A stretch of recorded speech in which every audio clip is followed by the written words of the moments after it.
No. No, I won't do it. You can't make me.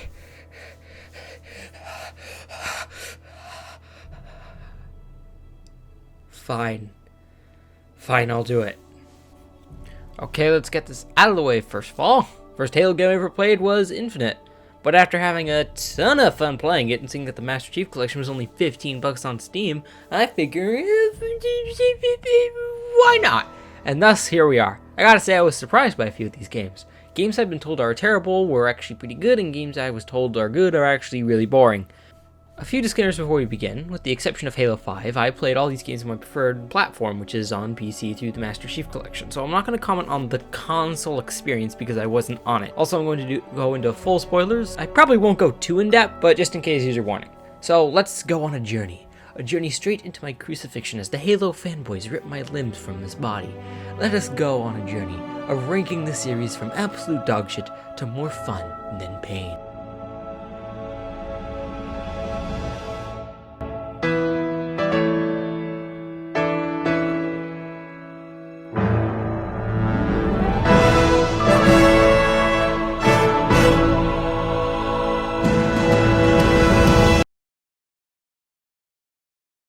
Yeah?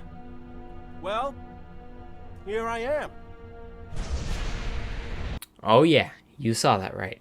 No one expected this! Halo 3 ODST is everything I don't like about video games. It smothers potentially interesting storytelling and atmosphere with terrible level design and bad gameplay. And here's the crazy thing, spoiler alert, I think Halo 3 has great gameplay. So the core here is still really good, but they had to add unnecessary bullshit to make it different and make you feel like an ODST. The stamina system is garbo. When the lighting is this dark, covering the screen in giant red light, like for blood, only makes gameplay more annoying. Half the time I couldn't even see anything because the dark lighting and the red of the stamina system made it too hard to fucking see what was in front of my face! But the thing that killed this game for me is the level design. In many of the flashback levels, they used a Doom-like level design. Now, why is this a problem? In Doom Eternal, stay with me here, levels are designed like an arena with a little space to escape from enemies.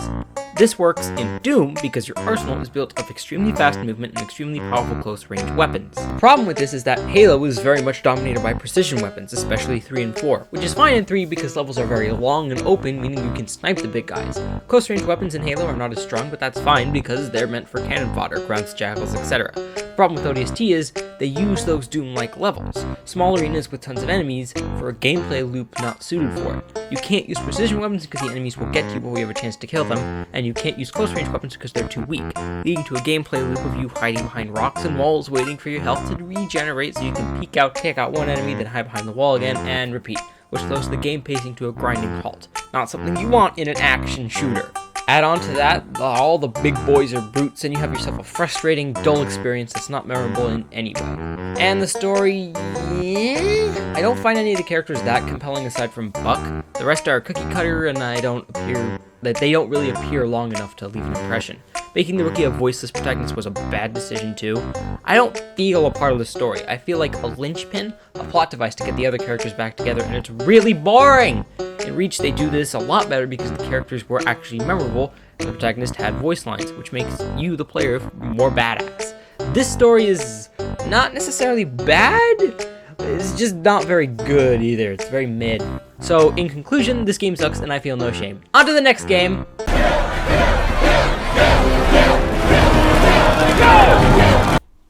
Halo 4 is fine. It's not bad. Not bad, but just has so many subpar elements. Let's start with the good stuff first, though. The back half of the game has some really good writing. Hell, I kind of feel like most of the writing is pretty good. I never feel like anything anyone said was on the nose until the end. My problems with the story have more to do with like character motivation and story flow, but we'll get to that. But after the level where you lose the composer in like that facility, which is the best level in the game, most of the rest of the story is really good. Cortana's existential crisis is cool. I like Master Chief's concern for her. The Rampancy actually shows up, and it's just good storytelling in a game that feels like it missed a step. I also really like its additions to the lore of Halo. Seeing how the Forerunners planned out everything and why they built the rings was really cool and opened the door to tons of new lore that would be explored later in Halo 5 and Infinite. And even though Infinite fixed most of the problems with 4 and 5, I think one thing they should stick with, and one thing they're going to be sticking with, judging how offensive bias is mentioned in the campaign's legendary ending, is adding character to the Forerunner civilization. Now comes the problems, and we'll start with a minor one. Why does this game look like shit? Everything is bloomed way too much, and all the textures are really desaturated, making everything look like the theatrical cut of Justice League. And the facial models have not aged nearly as well as a lot of people say they do. The worst offense is Cortana. Good God, she looks like shit. She doesn't just look phallic, she looks way too over-exaggerated and way too muted at the same time. Her facial model also looks like dog shit and is untextured. The pores don't stretch! It's a VFX thing, watch Corridor Crew. And this is a problem that they never really fixed, unfortunately. Also, while I like the additional lore for the Forerunners, they definitely could have done that without making the Forerunner aesthetic look like crap.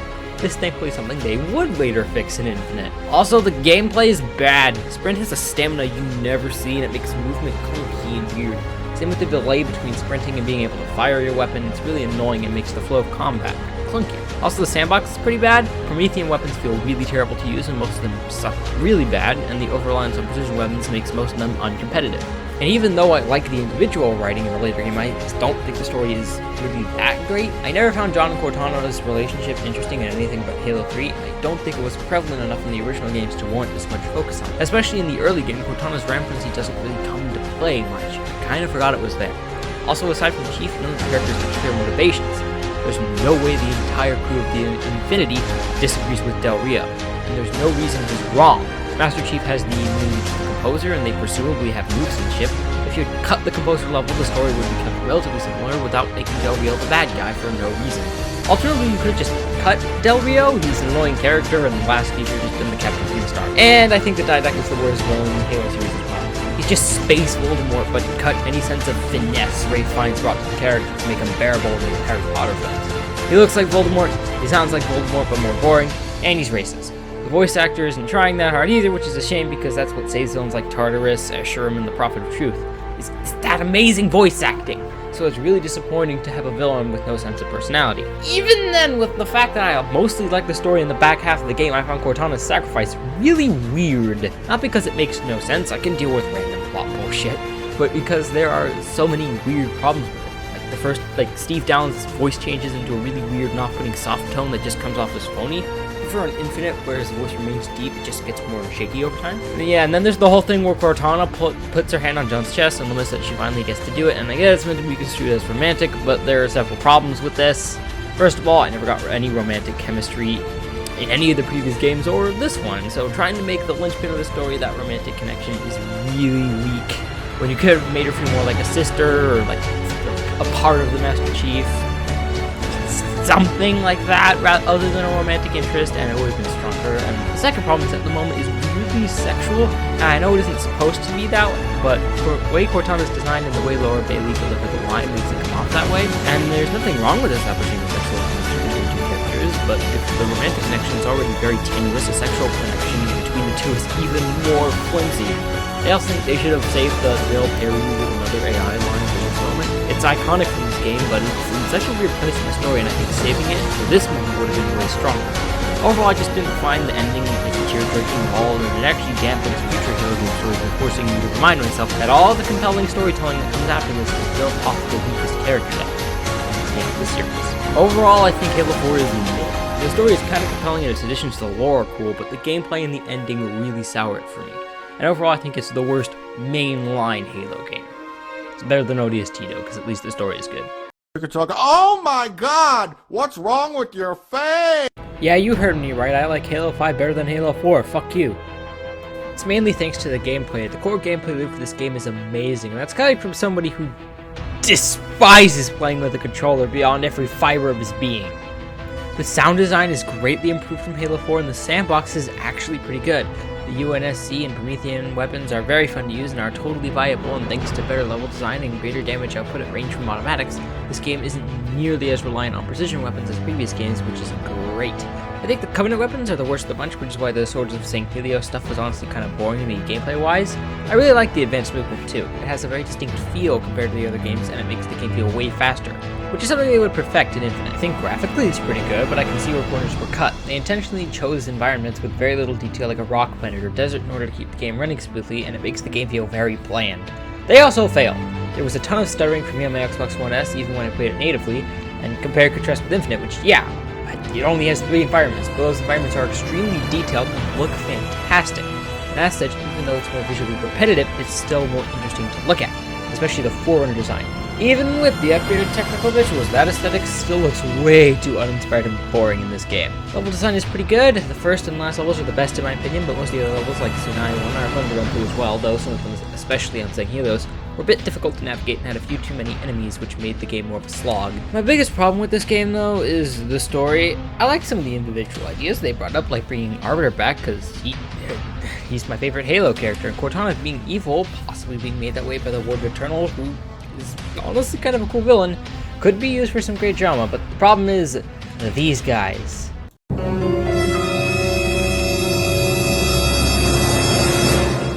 More than half the game is focused on them and their exploits, and it weakens the Chief and Cortana narrative substantially.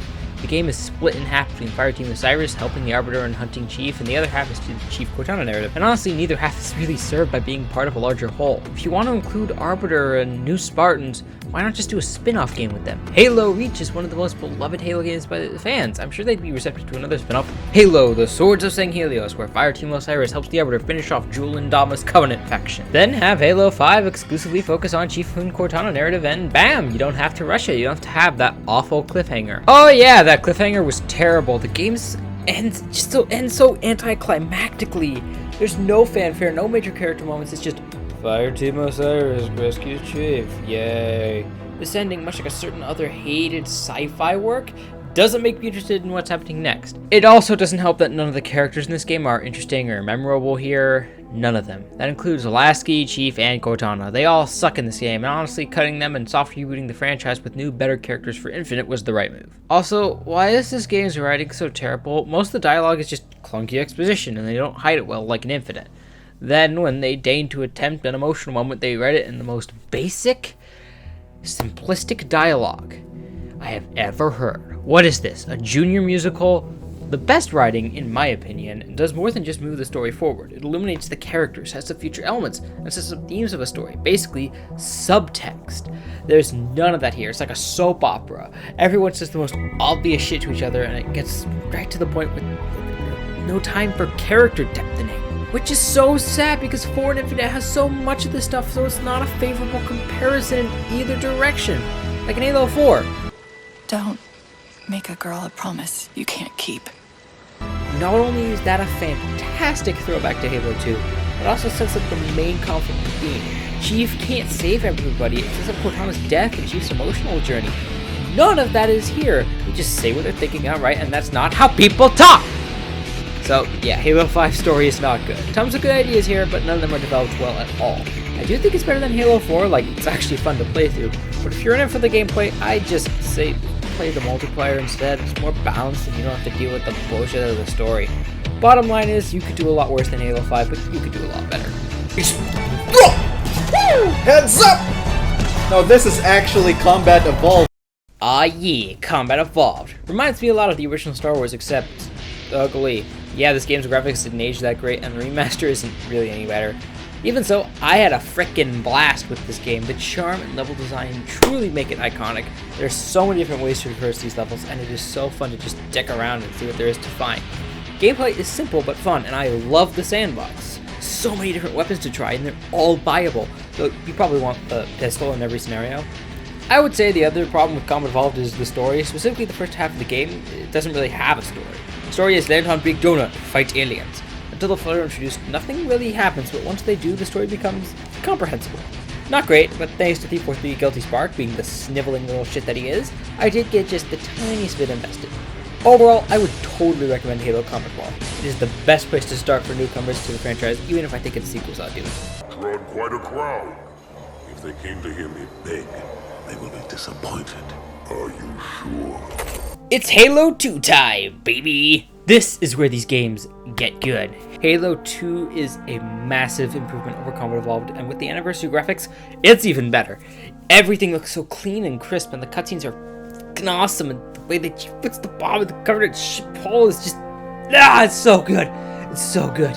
In terms of gameplay, the sandbox is better than Combat Evolved, with the addition of more usable Covenant weapons, and of course the God King of UNSC guns, that is the battle rifle. It is a blast to shoot aliens in this. Mostly. The only real problem with this game is the level design. I feel there was too much focus on making the levels cinematic, and it worked, don't get me wrong, it was super awesome and badass to go through them, but it does contribute to making the game feel more linear and to making it shorter. It's also probably the reason Sniper Jackals are so fucking annoying! I feel like if this game was given just an extra year in development, it would have been the best Halo game. As is, it's good. Now the story though, it is so unique and fun and compelling. Oh my god, I just love it so much! The Chief narrative is carried by its charming cast of characters. Cortana, Miranda, Johnson, Chief are all acting like they're having so much fun going on this adventure to stop the Covenant from firing the ring. Any section with them is a blast, and of course it contains the best cutscene of all time.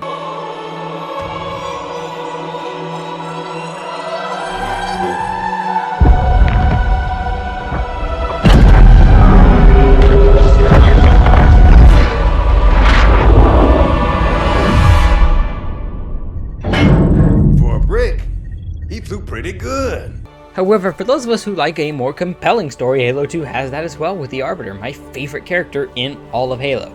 His story is fantastic. Not only does it give us Halo's best villains, which by the way is the case, Tartarus is super intimidating and Truth is super cunning in this game, but Arbiter's character arc is good too. What I love about it is how Arbiter is kind of like the same character throughout the entire game.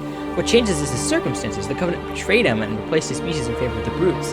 And this change makes Arbiter realize he was never loyal to the Covenant, he was loyal to his brothers, to the Sangheili. And the other Sangheili are his brothers, and therefore he will fight for them rather than the Covenant, which is what leads him to turning on them.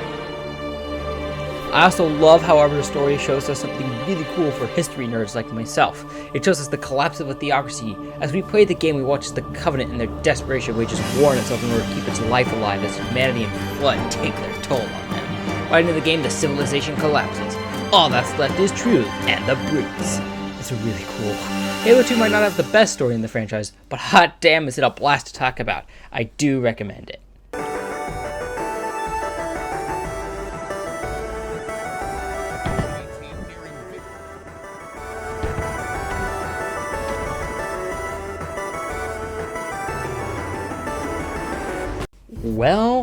Well, if it isn't the game that got me into the franchise in the first place. Halo Infinite is so damn cool, man. And even having played the other quote-unquote better games in the franchise, I still think it's awesome, especially the gameplay. I fully stand by the opinion that this has the best gameplay in the series, hands down.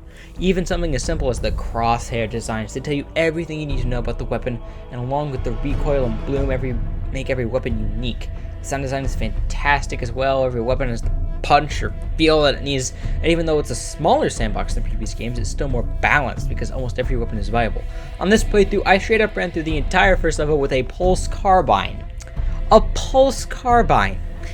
Also, if Halo 5 was the game to deepen Halo's movement, then Infinite is the one to perfect it. The sliding and mantling make movement feel faster than the other games, but never so fast as to make this game a competitive sweatfest. The gameplay is so clean. And of course, the grappling hook, the biggest addition to Infinite and one of its biggest innovations. For years now, when a multiplayer shooter has a grappling hook, people will be comparing it to Infinite's, just as people playing Infinite were comparing Infinites to Titanfall 2's. This is the next step in grapple design. Grappling hook! It's fucking awesome! I like being Spider/Batman. It is so much fun to scale sheer cliff sides with it, and it has so many uses, from grabbing a weapon or a fusion coil to hitting enemies with a power punch. During the Escharum boss fight, I used the grappling hook to get to the other side of the room, hit him with a pistol, and then grappled away when he got close, and that's how I beat him. It was so much fun! And speaking of boss fights, Halo Infinite has the bestest ones. Escherums and the Blade Masters are very atmospheric and are super fun to play through without being frustratingly challenging. The rest of the boss fights are alright. Not anything special, but nothing as annoying as the Warden Eternal or Tartarus boss fights. It also looks really good. The scenery, the textures, the redesigned Spartan armor. I love this game's 3 aesthetics. The Banished have this hobbled together brutish, we built this in an hour vibe about them. Plus red is way cooler than purple. The green pastures of Zeta Halo are pretty, and the Forerunner aesthetic looks so much better than 4 and 5. It has that Bungie silver geometric design, but with some of the 343 shyness, and of course a blue that makes it more unique and ethereal. I love the way this game looks. The biggest problem with Infinite is 3 words. Repetition, repetition, repetition. As much fun as it is to go to town with the grappling hook in these gorgeous environments, a lot of the time you'll be doing a lot of the same thing over and over again, and it can get kind of tedious, specifically in the level design. On its own, it's great, but when certain areas repeat themselves, it can get a little boring. And while I like the Harbinger, I can't really say I feel anything towards the other villains. She doesn't show up enough, and while it sure has a lot of personality, it's pretty predictable where the plot thread goes, and you're basically just waiting for it to happen.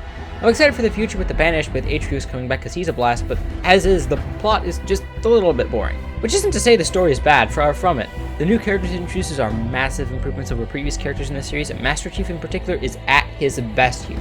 Brohammer is a pretty good sidekick and experiences a nice little bit of character development, which made his tropey "we're all gonna die" gimmick more worth it, and leads to the best scene in the game where Chief admits his own failures as some great music plays. And, hot take, but I like the weapon better than Cortana. Cortana to me was always just an action girl, and the weapon kind of is too, but she has this quirkiness and naivete to her that makes her stand out, and thankfully they don't drop it during her development.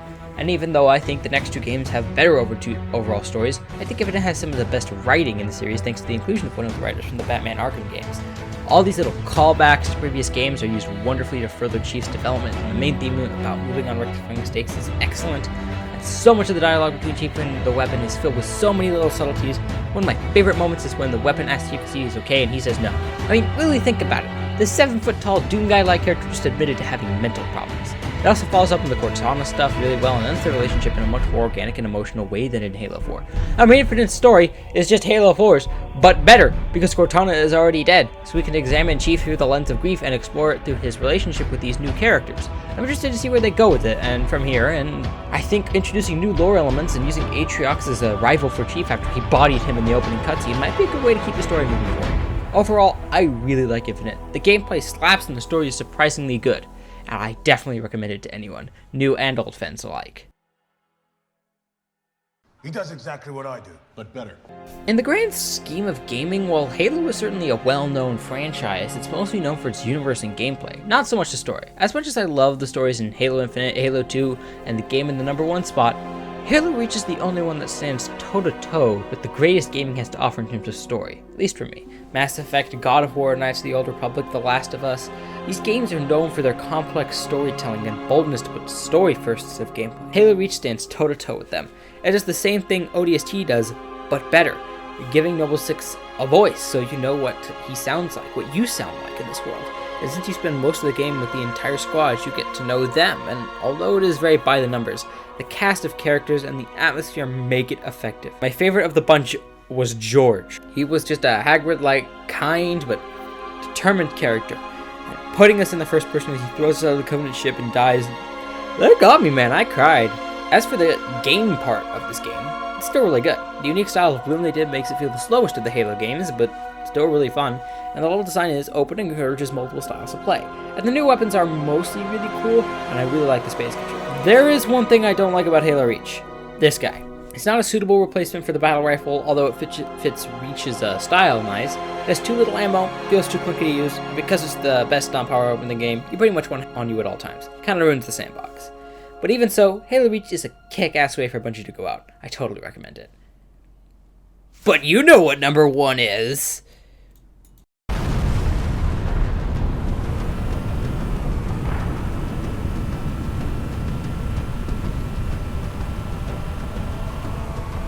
Yeah, I know! I'm shocked too! As someone new to the franchise, I did not expect Halo 3 to end up being my favorite Halo game. But it is, and in my opinion, it is the objective best. And in my opinion, it has the best level design of any game ever.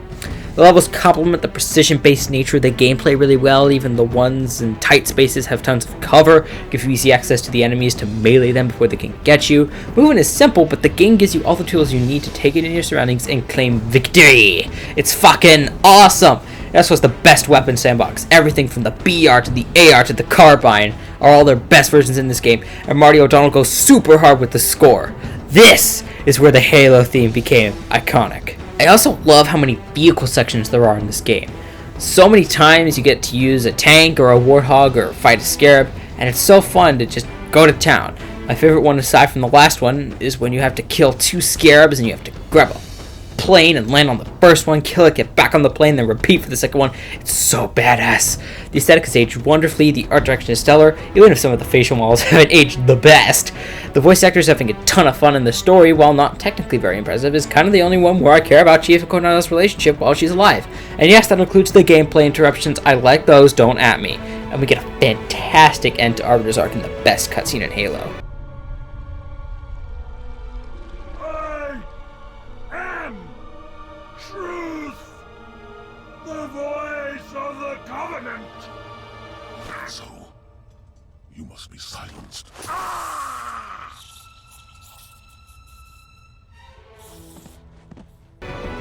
And Halo, the last level in the game, is my favorite level in all of gaming.